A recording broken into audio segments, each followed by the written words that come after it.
तो दोस्तों आज मैं एक्सप्लेन करूंगा सोसो कैतिगा यूनिवर्स की सेकंड फिल्म को, जिसका नाम है लिंथरिक। अब देखो, इस मूवी फ्रेंचाइजी के अंदर टोटल 2 फिल्म है। पहली मूवी का नाम है सोसो कैतिगा, लेकिन इन दोनों की कहानी जो है वो आपस में बिल्कुल भी जुड़ी हुई नहीं है। यहाँ पर थीम सिमिलर है, लेकिन कहानी का आपस में कोई भी लेना देना नहीं होगा। तो अगर आपको ये वाली मूवी पसंद आती है तो मैं इसके पार्ट 1 को भी लेकर आऊंगा। तो उसके लिए जल्दी से इस वीडियो पर 5000 लाइक और 200 कमेंट कर दीजिए। इस मूवी के अंदर लिंथरिक नाम के खतरनाक काले जादू को दिखाया गया है, जिसके अंदर आप किसी को भी अपने वश में कर सकते हो। लेकिन कहानी के अंत में जो ट्विस्ट होता है, जो असली पत्ते खुलते हैं, वो किसी ने भी सोचे नहीं होते। और रिसेंटली मैंने कुंचन और सुकमा फिल्म को एक्सप्लेन किया। इनके सामने मिस कर दी है, जाकर देख लीजिए। दोनों का ही लिंक आपको नीचे डिस्क्रिप्शन पिन कॉमेंट में मिल जाएगा। तो चलिए अब बिना किसी देरी के चलते हैं सीधा वीडियो की तरफ। तो कहानी की शुरुआत एक महिला को दिखाते हुए होती है, जो कि एक गांव की मार्केट में किसी को ढूंढ रही थी। यहाँ पर हमें उस महिला का चेहरा तो नहीं दिखाया जाता, लेकिन इस लेडी का नाम होता है नोरा।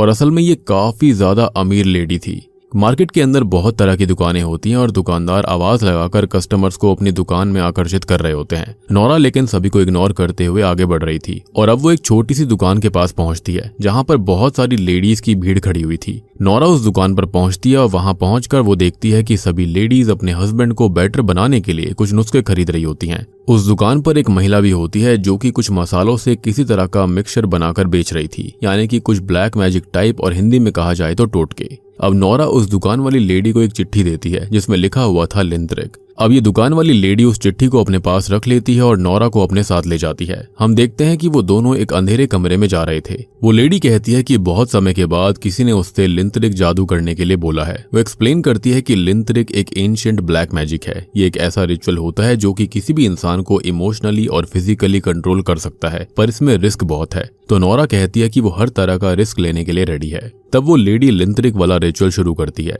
यहाँ पर नोरा उसको एक आदमी का फोटोग्राफ और उसकी अंडरवेयर देती है रिचुअल करने के लिए, जिसको वो अपने प्यार में फंसाना चाहती थी। इस आदमी का नाम असल में आर्यो था। उस फोटोग्राफ के ऊपर वो काला जादू करने वाली लेडी कार्ड से कुछ रिचुअल करती है, जिसके बाद एक लाश को कब्र से निकाला जाता है। और अब फाइनली आर्यो की फोटोग्राफ की मदद से यहाँ पर काला जादू शुरू करा जाता है। खैर, अब ये दोनों ही इविल टेम्पल के अंदर जाकर आगे का रिचुअल करते हैं और ये काला जादू करने वाली लेडी एक एंशिएंट डांस कर रही होती है, साथ ही साथ कुछ मंत्र भी बोल रही होती है। उसके पीछे उसके फॉलोअर्स जो होते हैं वो भी रिचुअल का पार्ट बनते हैं। रिचुअल खत्म होते ही सब शांत हो जाता है और सभी अपना सर झुकाकर बैठ जाते हैं कि तभी वहां पर एक भयानक डीमन आ जाता है, जो कि एक बड़े से बकरे जैसा दिख रहा था, जो कि असल में मेरे हिसाब से सेटन होगा। उसकी एक छोटी सी झलक हमको दिखाई जाती है। खैर, अब इसके बाद हम देखते हैं एक कपल को, जिनका नाम होता है आर्यो और आनंद। और यहाँ आर्यो के ऊपर ही नोरा ने रिचुअल करवाया था। खैर, हम देखते हैं कि आर्यो और आनंद जो होते हैं, इनकी शादी को कुछ ही महीने बीते थे।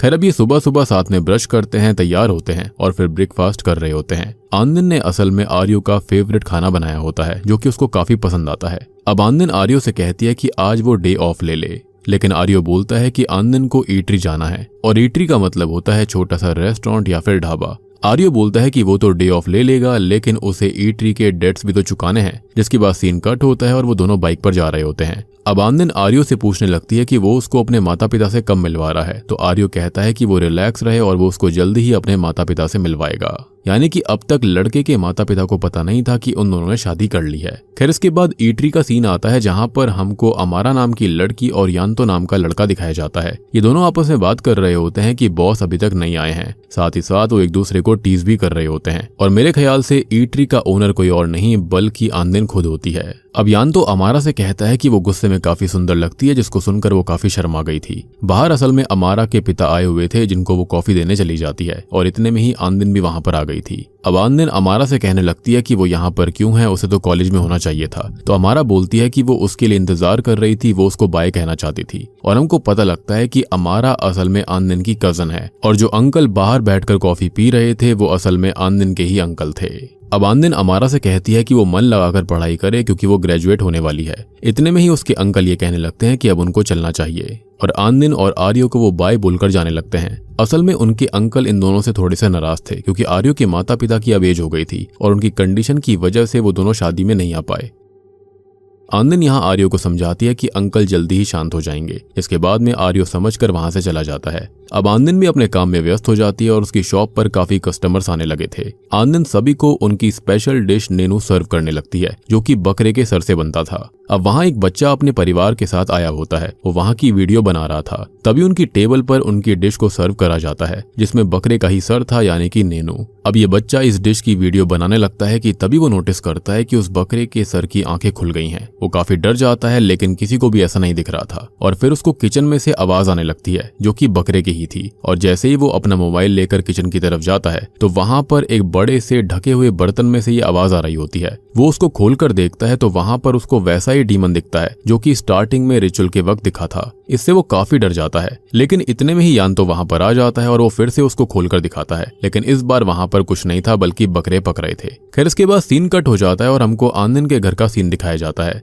जहां पर हम देखते हैं कि किसी तरह की परछाई या फिर स्पिरिट सीलिंग के अंदर जा रही थी, यानी कि काले जादू का असर शुरू हो चुका था। अब आनंद बिस्तर बना रही होती है और जैसे ही वो वहां से जाने लगती है तो बिस्तर में से कोई परछाई आकर खड़ी हो जाती है। और जैसे ही आनंद पलट कर देखती है तो सब कुछ नॉर्मल हो गया था। फिर उसको किचन में से आवाज आने लगती है। वो वहां पर जाकर देखती है तो प्रेशर कुकर की आवाज आ रही थी, जिसके चलते वो गैस को बंद कर देती है और बाहर आती है। अब वहां पर उसे पर्दे के पीछे कोई नजर आता है और अचानक से ही नीचे जमीन पर गिर पड़ता है। ये असल में एक पोचोंग था, यानी कि कपड़े में लिपटी हुई लाश, जिसका इस्तेमाल शुरुआत में रिचुअल के लिए करा गया था। अब ये लाश जो होती है वो लुढ़कते हुए आनंद के पास आने लगती है और उसका फेस पूरी तरह से जला हुआ था, जिससे कि वो बहुत डर जाती है और चिल्लाने लगती है कि इतने में ही वो नींद से जाग गई थी। और फिर आनंद को अलमारी के ऊपर वही लाश बैठी नजर आती है, जिसके चलते वो फिर से चिल्लाने लगती है। लेकिन इतने में ही आर्यो वहां पर आ जाता है और उसको शांत करता है। अब आनंद आर्यो को बोलती है कि वो उसे कभी भी अकेला ना छोड़े और वो उसके बिना अपनी जिंदगी सोच भी नहीं सकती। इसके चलते आर्यो बोलता है कि वो उससे कभी दूर नहीं जाएगा।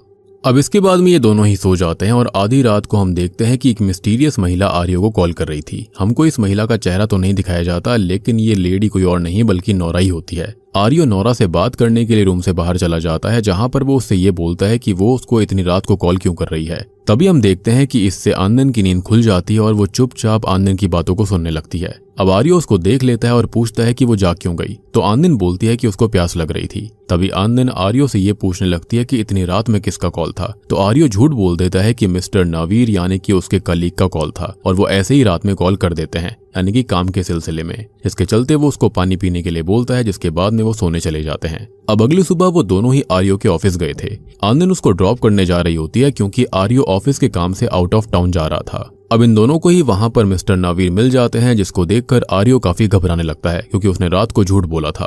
खैर, अब आर्यो यहाँ पर किसी मीटिंग का बहाना बनाने लगता है और मिस्टर नावीर को अपनी बातों में उलझा लेता है। वो ये भी बोलने लगता है कि हमें ऑफिस के काम से आउट ऑफ टाउन जाना है, तो क्या उसकी तैयारी कर ली गई है, और ऐसी ही बातें कर कर वो उन्हें वहां से भेज देता है। अब आनंद शक भरी निगाहों से आर्यो से पूछने लगती है कि क्या वो उससे प्यार तो करता है, जिसके चलते आर्यो उसको अपनी प्यारी बातों में उलझा लेता है और वहां से भेज देता है। अब आनंद अपने अंकल के घर पर आती है और वहां पर आंटी उससे ये पूछती है कि वो ईटरी नहीं गई, तो उस पर आनंद ये बोलती है कि कुछ दिनों से ईटरी पर कस्टमर आने काफी कम हो गए हैं, तो काम इतना नहीं होता और आर्यो भी आउट ऑफ टाउन गया हुआ है। अब इस बात पर अमारा आनंद से कहती है कि आप अकेली हैं तो मैं आपके घर सो जाऊंगी। अब आनंद फिर ईटरी चली जाती है और वहां पर एक लेडी आकर वहां की स्पेशल मील ऑर्डर करती है और ये लेडी नोरा ही थी। अब तभी नोरा का ऑर्डर आ गया था, लेकिन वो आनंद को अपने साथ बैठने के लिए बोलती है।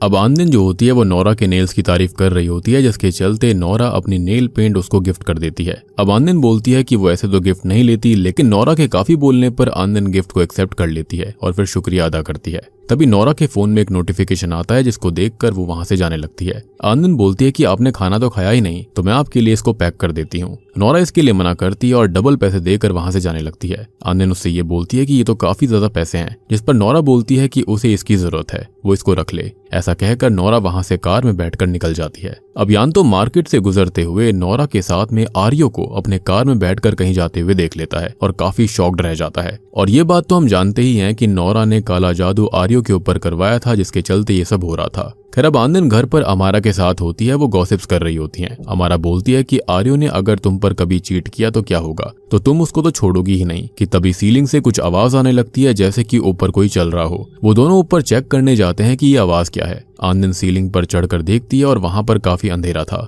इसलिए आनंद अमारा को कबर्ड में से फ्लैश लाइट लाने के लिए कहती है। अब अमारा उसको फ्लैश लाइट लाकर देती है और आनंद सीलिंग चेक करती है, लेकिन उसे वहां पर कुछ भी नहीं मिलता। अब वो दोनों बातें करते हैं कि वो किस चीज की आवाज होगी, जिसके बाद में वो सोने चले जाते हैं। अब आनंद बार बार फोन चेक कर रही होती है कि आर्यो के कॉल्स या फिर मैसेजेस आए हैं या फिर नहीं, क्योंकि जब से वो गया था तब से उसने ना कॉल किया था ना ही मैसेज किया था। खैर तभी आनंद को अचानक से पैरों में गुदगुदी होने लगती है, तो वो अमारा से बोलती है कि वो अपने पैर अपने पास रखे, उसको गुदगुदी हो रही है। अब आनंद पीछे पलट कर देखती है तो अमारा के पैर तो साइड ही थे। वो ब्लैंकेट हटाकर देखती है तो उसको एक सांप दिखता है जो कि बिस्तर के नीचे जा रहा था। वो तभी डर के मारे अमारा को जगाती है और दोनों ही काफी डर चुके थे। ये दोनों ही मिलकर सांप को ढूंढते हैं, लेकिन उन्हें वहां पर कुछ नहीं मिलता। खैर अगली सुबह आनंद रेस्टोरेंट में बकरियों के सर बाहर वेस्ट में फेंक रही होती है, क्योंकि वहां पर कोई भी कस्टमर नहीं आ रहा था। अंदर ही अंदर यान तो अमारा को बताता है कि उसने आर्यो को कल किसी लड़की के साथ कार में बैठकर कहीं जाते हुए देखा था। अब अमारा उसकी बातों पर विश्वास नहीं करती और बोलती है कि वो बातें बनाना छोड़ दे, और वो उसको काफी डांटने लगती है। कि तभी वहां पर आनंद भी आ जाती है और यान तो कहता है कि मैंने इस चीज के लिए फोटोग्राफ भी ली थी, लेकिन शॉकिंगली फोन के अंदर कोई भी फोटोग्राफ नहीं मिलती। अब आनंद गुस्से में कहती है कि आर्यो काम के सिलसिले में आउट ऑफ टाउन गया हुआ है और वो यहाँ पर उल्टी सीधी कहानियां ना बनाए, क्योंकि वो वैसे ही काफी परेशान थी, क्योंकि आर्यो का कोई भी कॉल या फिर मैसेज नहीं आया था। लेकिन ऑब्वियस सी बात है कि शक के बीज तो अंदर बो दिए गए थे। अब शाम को आनंद घर पर आती है, जहां वो काफी टेंशन में थी क्योंकि आर्यो ने उसको कॉल मैसेजेस नहीं किए थे। तभी अमारा और उसके दोस्त और उसके अंकल भी वहां पर आ जाते हैं और वो सभी बोर्ड गेम्स खेल रहे थे। अंकल इधर उधर घूम रहे होते हैं कि तभी उन्हें भी सीलिंग से कुछ आवाज आती है। वो भी ऊपर चढ़कर चेक करते हैं, जहां पर काफी अंधेरा था, इसलिए वो लाइटर इस्तेमाल करते हैं रोशनी करने के लिए। वो सीलिंग के ऊपर चढ़कर इधर उधर देख रहे होते हैं कि तभी हवा के झोंके से उनके लाइटर की आग बुझ जाती है और वो फिर से लाइटर जलाते हैं कि तभी उन्हें वहां पर डीमन दिखता है, जो कि बकरे की तरह दिख रहा था, जिससे कि वो बहुत डर जाते हैं और तभी सीलिंग टूट पड़ती है और अंकल नीचे गिर जाते हैं। सभी वहां पर भाग कर आते हैं और अंकल को देखते हैं कि तभी वहां पर आर्यो आ जाता है। खैर अब अमारा इससे काफी परेशान हो गई थी और तभी वो अपने पिता को अपने घर पर ले जाती है। अब हम देखते हैं कि आर्यो काफी शांत और चुपचाप सा बैठा होता है और आनंद आर्यो से लगातार पूछे जा रही थी कि इतने दिन से उसका कोई भी कॉल या फिर मैसेज क्यों नहीं आया, लेकिन इस बात पर आर्यो कोई जवाब नहीं देता और चुपचाप ही बैठा रहता है। अब आनंद उसको फिर से कहने लगती है कि क्या उसे उसकी बिल्कुल भी याद नहीं आई और क्या उसको याद नहीं है कि उसकी कोई पत्नी भी है, लेकिन आर्यो इससे गुस्से में आकर कहता है कि मैं वहां पर काम में व्यस्त था, वहां पर नेटवर्क भी नहीं थे और इसलिए वो उसे कॉल या फिर मैसेज नहीं कर पाया, लेकिन वो उसको लगातार मिस कर रहा था। आर्यो कहने लगता है कि उसे ऐसा लग रहा था कि उसके लौटने पर वो काफी खुश होगी, लेकिन वो उससे सवाल पूछे जा रही है। खैर अब ऐसा कहकर गुस्से में आर्यो बाथरूम चला जाता है। अब आनंद उसको मनाने के लिए गर्म पानी उसके लिए लेकर जाती है, लेकिन वो नोटिस करती है कि वो किसी से छुपकर बातें कर रहा था और कहने लगता है कि उसको फिर से आउट ऑफ टाउन जाना पड़ेगा और वो जिससे बात कर रहा था कहने लगता है कि हम फिर से मिलेंगे। अब आनंद शक करते हुए उसको बाहर बुलाती है और पूछती है कि आर्यो किससे बात कर रहा था, तो वो बोलने लगता है कि कस्टमर से बातें कर रहा था और वहां से चला जाता है। आनंद बाथरूम में मिरर के सामने खड़ी होती है और अपनी नेल पेंट देख रही होती है। वो नेल पेंट निकालने का सोचने लगती है और उसके लिए वो अपनी रिंग अपनी उंगली से निकालती है। रिंग नीचे गिर जाती है और आनंद उसको उठाने के लिए झुकती है। वो देखती है कि शैम्पू की बोतल भी नीचे गिर गई थी, उसमें से शैम्पू भी निकल रहा था। अब आनंद रिंग उठाती है और बाथटब के अंदर बैठकर नेल पॉलिश रिमूवर से नेल पॉलिश निकालने लगती है, लेकिन होता यह है कि उसकी नेल पॉलिश निकल नहीं रही थी। वो गुस्से में इतनी जोर से उसको घिस देती है कि गलती से अपना नाखून ही तोड़ लेती है। अब आनंद बाथरूम से उठकर जाने लगती है, लेकिन शैम्पू पर फिसलकर वो गिर जाती है और देखती है कि टेबल पर जो कैंची रखी हुई थी वो उसकी तरफ गिरने लगी थी, लेकिन वो किसी तरह से खुद को बचा लेती है। खैर अब दिखाया जाता है कि रात भर आनंद को नींद नहीं आ रही होती और वो बस यही सोचे जा रही थी कि आर्यो उसको झूठ क्यों बोल रहा था और वो कुछ तो छुपा रहा है। कि तभी आर्यो के फोन पर किसी अननोन नंबर से कॉल आता है। आनंद उस कॉल को रिसीव करती है और हेलो बोलती है, लेकिन कोई भी जवाब नहीं आता।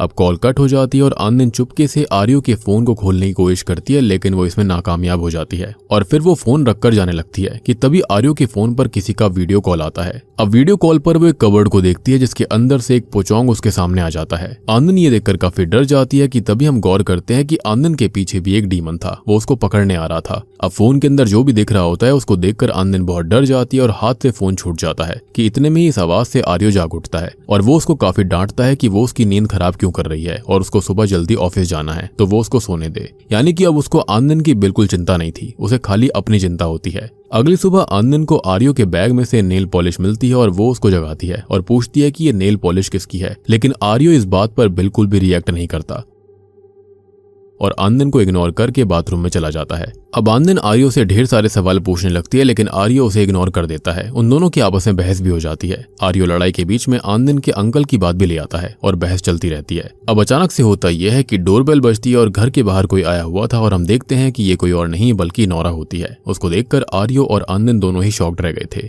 अब आर्यो इस चीज से बहुत टेंशन में आ जाता है कि नोरा आनंद को सारा सच ना बता दे, और नोरा उन दोनों को थोड़ा सा टीज करती है और ये कहती है कि हम खाली बिजनेस पार्टनर्स हैं और इसके अलावा कुछ और नहीं है। इसके चलते वो वहां से चली जाती है। अब नोरा के जाने के बाद में आनंद को लगता है कि हाँ, शायद से यही वो लेडी है जिसका कॉल आ रहा था और ये दोनों बिजनेस पार्टनर्स ही हैं। अब आनंद आर्यो से माफी मांगती है और कहती है कि मुझे तुम पर शक नहीं करना चाहिए था। आर्यो उसको बोलने लगता है कि मैं वहां पर काम इतनी लगन और मेहनत से करता हूँ, लेकिन वो उस पर शक करती रहती है और अगली बार ऐसा नहीं होना चाहिए। इतना कहकर आर्यो दूसरे रूम में जाने लगता है, यानी कि उल्टा चोर कोतवाल को डांटे। एनीवेज आर्यो अब पलट कर आनंद को देखता है और उसे आनंद बिल्कुल बूढ़ी लेडी जैसी दिख रही थी, और ये सब असल में लिंथरिक स्पेल की वजह से हो रहा था ताकि आर्यो आनंद से दूर हो जाए। खैर अब आनंद ईटरी में यान्तो के पास जाती है और उससे कुछ बात कर रही होती है कि तभी वहां पर आर्यो आ जाता है और वहां की स्पेशल मील को ऑर्डर करता है। उनके पास अंकल भी आकर बैठ जाते हैं। अब आनंद आर्यो का ऑर्डर लेकर आती है और वो उसको खाता है, लेकिन उसका टेस्ट बिल्कुल भी उसको अच्छा नहीं लग रहा होता।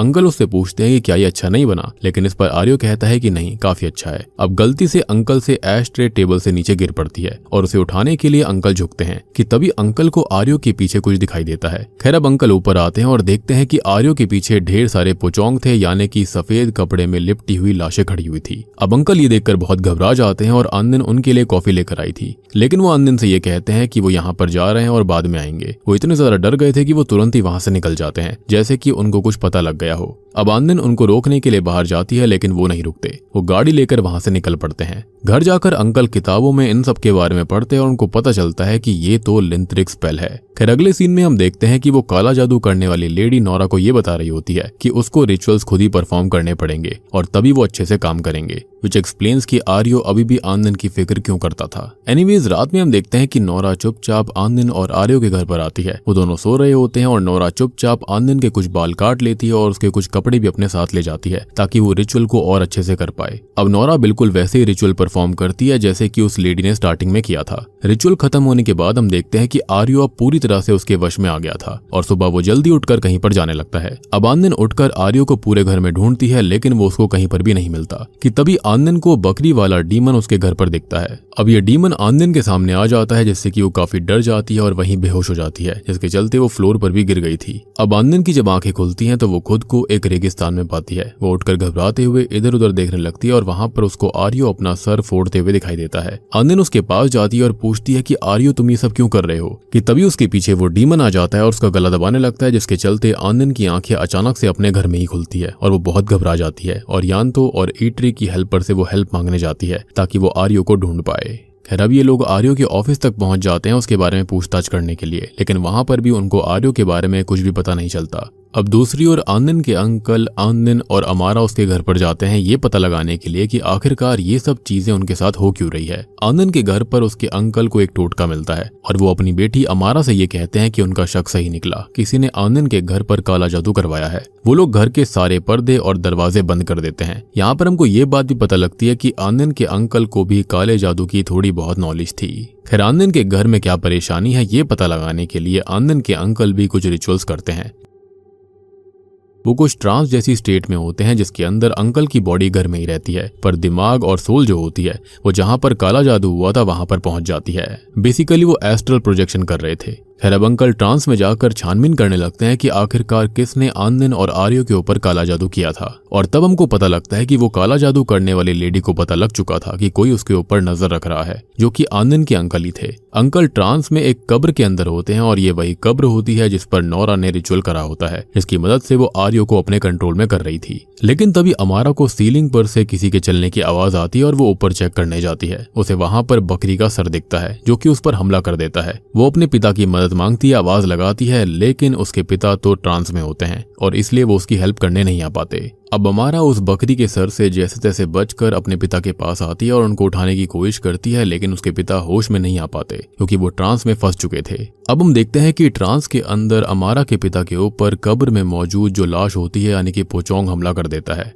और ऐसा असल में वही काला जादू करने वाली लेडी कर रही होती है ताकि वो अमारा के पिता को खत्म कर पाए, क्योंकि वो रिचुअल को बिगाड़ने की कोशिश कर रहे थे, यानी कि इन लोगों को बचाने की कोशिश कर रहे थे। अब वो खत्म होने ही वाले होते हैं कि इतने में ही अमारा उनको तेज आवाज लगाती है और उसके पिता रियल वर्ल्ड में आ जाते हैं और बच जाते हैं। अब ये दोनों ही घर से बाहर आते हैं, जहां पर अमारा के पिता आनंद को कॉल करने के लिए कहते हैं और ये बोलते हैं कि सब साथ में ही रहना, और उसके बाद में वो कहीं बाइक से चले जाते हैं। खैर अगले सीन में हम देखते हैं कि आनंद अभी भी आर्यो को ढूंढने में लगी हुई थी। तभी आनंद को याद आता है कि आर्यो की एक फेवरेट फूड शॉप है और वो वहां पर अक्सर जाया करता था, तो आनंद सोचती है कि एक बार वहां पर भी चेक कर लिया जाए। अब आनंद उस शॉप पर आकर काउंटर पर लेडी से आर्यो की फोटो दिखाकर उसके बारे में पूछती है, तो वो घबराकर बोलती है कि मुझे कुछ नहीं पता, यानी कि यहाँ पर कुछ ना कुछ तो गड़बड़ चल रही थी। खैर इतने में ही यान तो देखता है कि जो आर्यो था वो नोरा के साथ कार में से उतर कर उसी शॉप पर आ रहा था। आर्यो और नोरा आनंद को देख लेते हैं और कार में बैठकर भागने लगते हैं। इतने में ही आनंद उनका पीछा करती है, लेकिन वो वहां से भाग पड़ते हैं। अब आनंद जंगल में अकेली बैठी हुई थी और अपने पास्ट की बातें याद कर रही थी। अब ये दोनों ही ईटरी में पहली बार मिले थे, वहां पर आर्यो खाना खाने आया हुआ था। तो आनंद जो होती है वो आर्यो को वही स्पेशल डिश यानी कि नेनू सर्व करती है, यानी कि बकरे के सर वाली डिश।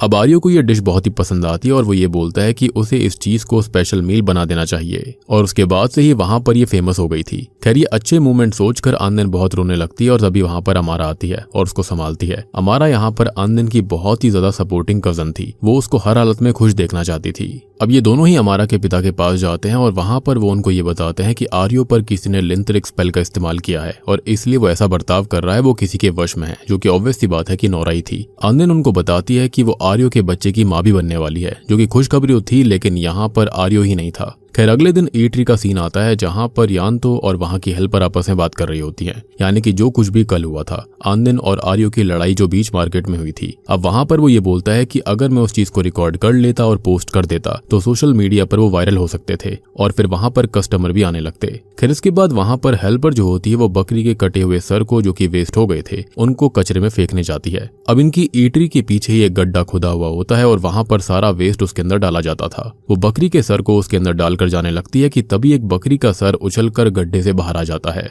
और वो इससे काफी डर जाती है और चिल्लाकर यानतो को आवाज लगाती है। ये बोलती है कि ये सर उछलकर बाहर आ चुका है। अब यानतो उसे फिर से कचरे में डालने के लिए फेंक देता है और जाने लगता है। अब यानतो पलटकर जा ही रहा होता है कि तभी कोई उसे गड्ढे के अंदर खींचने लगता है। अब वो हेल्पर उसको बाहर खींचती है और दोनों घबराए हुए होते हैं। अब तभी उस गड्ढे में से ढेर सारी बकरियां जिंदा होकर बाहर आ जाती हैं और ये सब वो डीमन ही करवा रहा था। अब ये दोनों ही एक बकरे वाले डीमन को देखते हैं, जो कि स्टार्टिंग वाला ही डीमन होता है, जो कि रिचुअल की वजह से आया था और वो अब ईटरी के अंदर भी आ चुका है, यानी कि इनको खत्म करने की पूरी तैयारी हो गई थी। खैर वो डीमन उन दोनों को खत्म करने आया था और वो दोनों जैसे तैसे बचकर ईटरी से बाहर निकल जाते हैं और डर के मारे भाग जाते हैं। दूसरी ओर आनंद की मदद के लिए जो अमारा के पिता होते हैं वो उसको भी ट्रांस में जाना सिखा देते हैं, क्योंकि यहाँ पर अमारा इस चीज के लिए जिद कर रही थी कि वो भी हेल्प करना चाहती है आनंद की। अब वो घर के बाहर कब्र में लेटकर रिचुअल शुरू करते हैं, क्योंकि इसको ऐसे ही करा जाता था, यानी कि ट्रांस में इस तरह से ही जाया जा सकता है। अब अमारा और उसके पिता ट्रांस में पहुंच जाते हैं और यहाँ पर अमारा उस काले जादू करने वाली महिला के पास जाकर उसका ध्यान भटकाने लगती है, उसको बातों में लगाती है और उससे लिंथरिक के बारे में पूछने लगती है।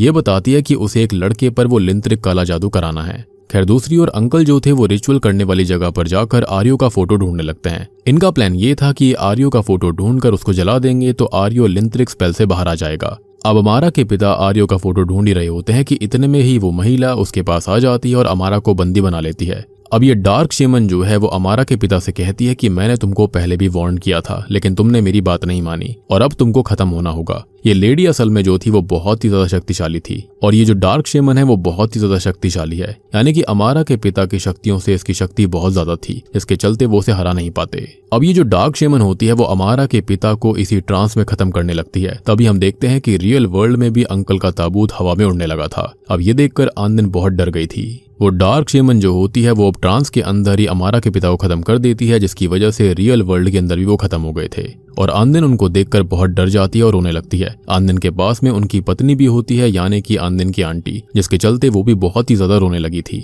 और उसके बाद में सबसे शॉकिंग सीन आता है जब ये डार्क शेमन जो होती है वो ट्रांस के अंदर ही अमारा को भी खत्म कर देती है, जिसके बाद हम आनंद और अमारा के पास्ट के अच्छे मोमेंट्स को देखते हैं और आनंद बहुत रो रही होती है। इसके बाद में सीन यहीं पर कट हो जाता है, यानी कि इनका प्लान फेल हो गया था।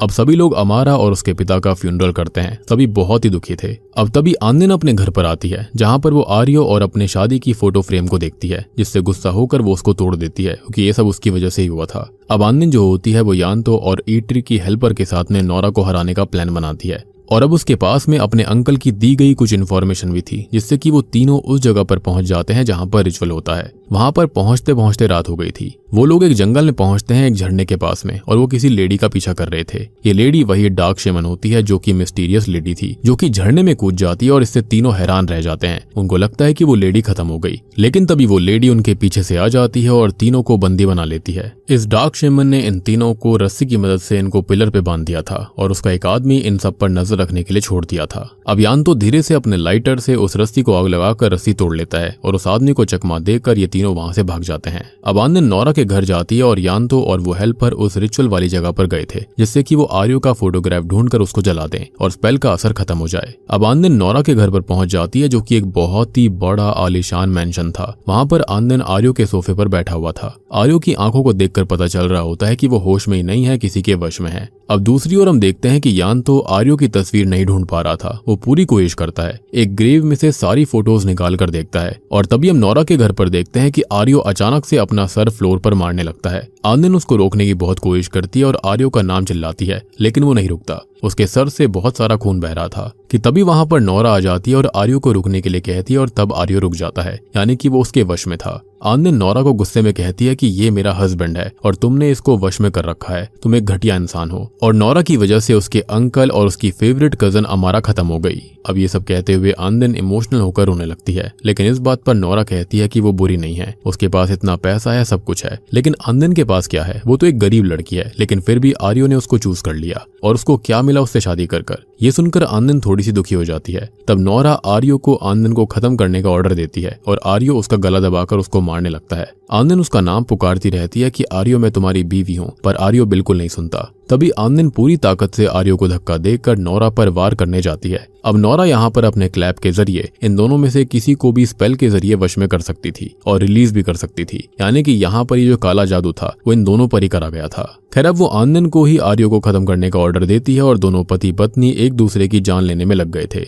अब कभी एक वश में होता तो दूसरा नॉर्मल आ जाया करता, और इसी वजह से दोनों की हालत बहुत खराब हो गई थी कि तभी दोनों ही स्पेल से रिलीज हो जाते हैं और फ्लोर पर गिर पड़ते हैं। और हमको पता लगता है कि यान्तो ने फाइनली दोनों की तस्वीरें ढूंढकर जला दी थी, और अब नोरा क्लैप करती है तो उसके वश में कोई भी नहीं था। वो गुस्से में आनंदिन को मारने आती है कि तभी आनंदिन रोते हुए बताती है कि वो आर्यो के बच्चे की मां बनने वाली है। ये सुनकर नोरा थोड़ी शांत होती है और पीछे हट जाती है, और आर्यो पर बहुत गुस्सा करती है कि तभी सीढ़ियों से एक बच्चा नीचे आता है, जो कि करीबन 7 या 8 साल का था। खैर अब वो आर्यो के पास आकर रोने लगता है और कहने लगता है कि पापा प्लीज उठ जाओ, और इस बात पर आनंदिन शॉक्ड हो जाती है। नोरा उसको बताती है कि वो नहीं चाहती थी कि उसका बेटा बिना पिता के बड़ा हो, और वो अपने पिता से बहुत प्यार करता है। अब नोरा ये कहती है कि उसने आनंदिन का घर नहीं तोड़ा, बल्कि आनंदिन ने नोरा का घर तोड़ा है, लेकिन इसमें गलती उसकी भी नहीं थी, और वो दोनों ही आर्यो के जाल में फंस गए थे। तो दोस्तों अब यहाँ पर खुलते हैं इस कहानी के असली पत्ते, यानी कि आर्यो स्टार्टिंग से ही गलत इंसान था। हमको पता चलता है कि आर्यो और नोरा 7 साल से रिश्ते में थे, और उनका एक बेटा भी था, लेकिन आर्यो एक चीटर था जिसने कि नोरा को भी धोखा दिया था, और इसलिए उसने लिंथरिक स्पेल की मदद से सिर्फ अपने बेटे की खुशी के लिए यहाँ पर आर्यो के ऊपर ऐसा किया, यानी कि आर्यो स्टार्टिंग से ही गलत इंसान था।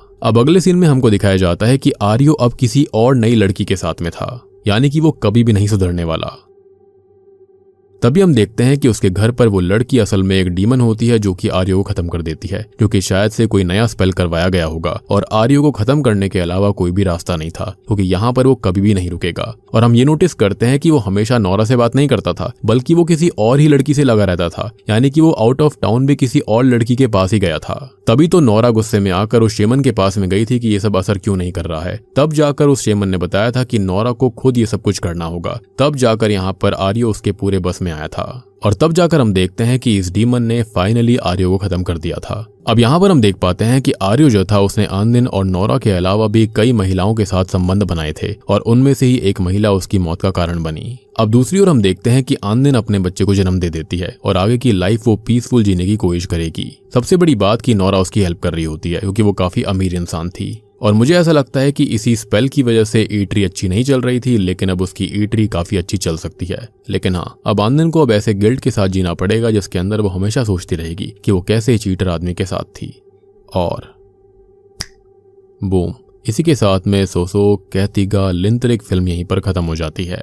अब देखो यहाँ पर हमें कई सारे सवालों का जवाब नहीं दिया गया है, जैसे कि वो लिंत्रिक परफॉर्म करने वाली मिस्टीरियस महिला थी कौन और वो इतनी पावरफुल कैसे बनी। हो सकता है कि वो कोई विच होगी, और ये भी हो सकता है कि अंत में जो महिला थी आर्यो के साथ में, वो यहाँ पर ये खुद ही वही शेमन हो सकती है जो कि अपना काम खत्म करने आई थी, या फिर ये कह सकते हैं कि उसको भी लग रहा था कि आर्यो बहुत ही बेकार इंसान था जिसके चलते वो उसे खत्म करने आ गई थी। हो भी सकता है कि शेमन को किसी डीमन ने स्टार्टिंग से पजेस करके रखा होगा, और जब वो अपना विक्टिम यहाँ पर नहीं ले पाया तो अंत में वो खुद ही उसको लेने आ गया था। हालांकि इस डीमन के बारे में ज्यादा कुछ इन्फॉर्मेशन नहीं दी गई है, लेकिन यहाँ पर पक्का रेगिस्तान और बहुत सारी चीजों का इन्वॉल्वमेंट था। लेकिन यहाँ पर हमको काफी सारे हिंट दिए गए हैं कि ये सेटन ही हो सकता है, क्योंकि यहाँ पर रेगिस्तान वाला भी एक वाक्य था, और रेगिस्तान वाला वाक्य जो है वो सेटन के साथ जरूर हुआ था। अब देखो, हो सकता है कि यहाँ पर फिल्म मेकर्स इसका पार्ट 2 भी बनाना चाहते होंगे, जिसके चलते हमें काफी सारे सवालों के जवाब मिल पाएंगे। बाकी उम्मीद करता हूँ कि अब तक की सारी कहानी आपको समझ में आ गई होगी कि आखिरकार यहाँ पर हुआ क्या था। तो वीडियो पसंद आई तो लाइक कर देना, चैनल के ऊपर नए हो तो सब्सक्राइब कर लो, और रिसेंटली मैंने कुंचन नाम की फिल्म को एक्सप्लेन किया है, साथ ही साथ एक और बेहतरीन फिल्म को जहाँ पर एक मिरर ऑफ इमॉर्टैलिटी दिखाया गया है जिसका नाम है सुकमा। इनके सामने दोनों फिल्मों को मिस कर दिया है, जाकर देख लीजिए, उनका लिंक आपको नीचे डिस्क्रिप्शन पिन कॉमेंट में मिल जाएगा। तो मैं आप सबको मिलता हूँ अगली वीडियो के साथ में, तब तक के लिए